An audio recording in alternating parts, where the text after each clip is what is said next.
Hello and welcome to the vlog. Today I'm off to do what might become the first of a new ad hoc series, which I like to call Poking Around Other People's Boats.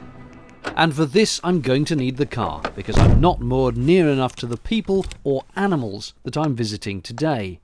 But where am I going?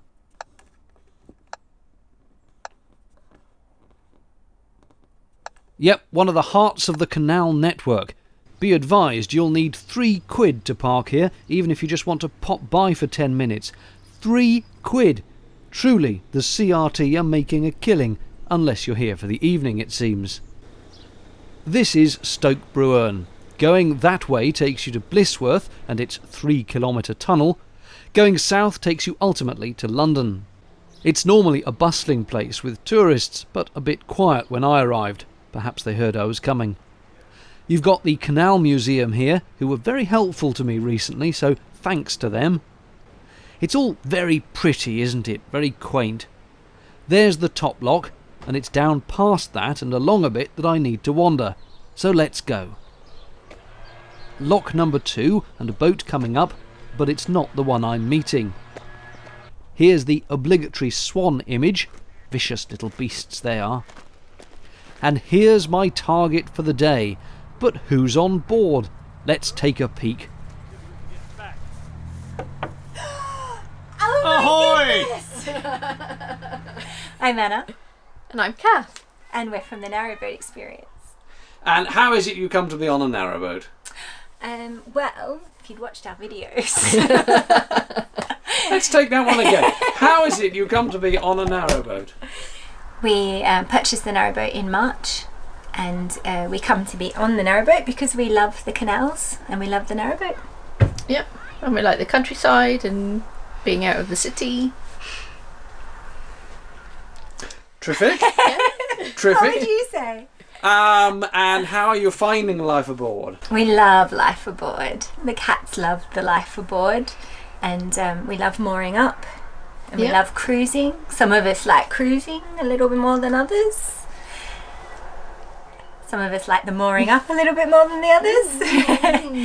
But no, it's lovely. It's a lovely pace. And how much trouble is it having cats on board a narrowboat?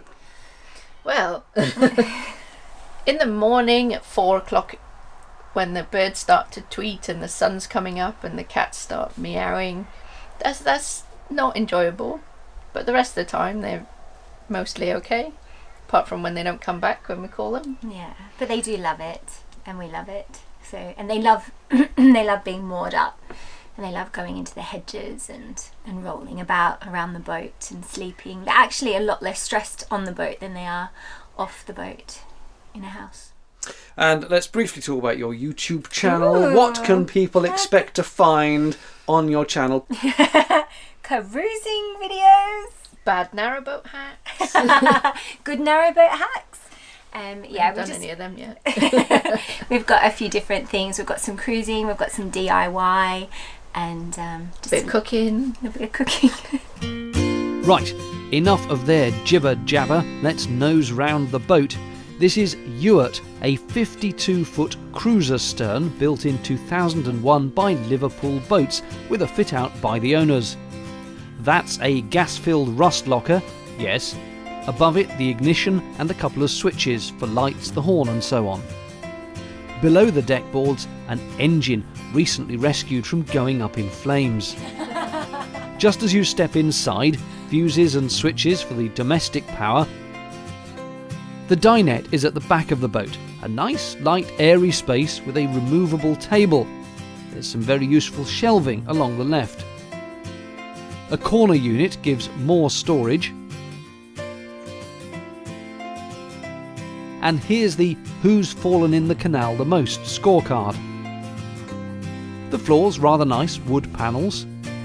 And then we move into the U-shaped compact kitchen, featuring gas hob, oven and grill, sink, a bit of workspace and a fridge.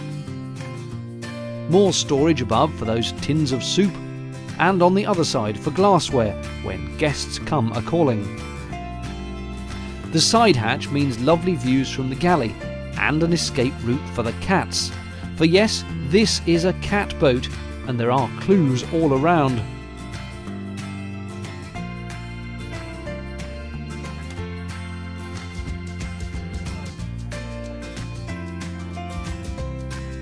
So, where are they?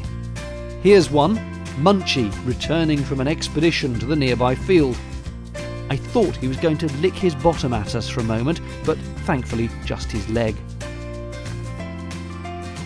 Cat number 2 is further down the boat, so let's go through the bathroom, which has porta potty loo, shower and wash basin. And cat paraphernalia too. You can see the midship saloon just beyond, a cosy space with large sofa, solid fuel stove and diesel-fired central heating. Ah, here's cat number 2, Alice, who, you will recall, has fallen into the canal 1 3/4 times and is making herself comfortable on the double bed. There's storage under that step, and a cat flap of course, leading on to the very blunt and compact well deck, which mainly features the water tank under the floor and a coal store in the nose. And thus ends the tour of the narrowboat Ewart, or possibly Ewart, I'm not entirely sure. Thanks very much to the ladies of the Narrowboat Experience for making me so welcome. They made me this absolutely wonderful little watercolour which now has pride of place in my saloon. They also made me some chocolate cookies which we didn't end up trying as apparently they didn't turn out too well. If you'd like your boat featured on Poking Around Other People's Narrowboats, then do get in touch. For the moment though, thanks for watching. Bye bye.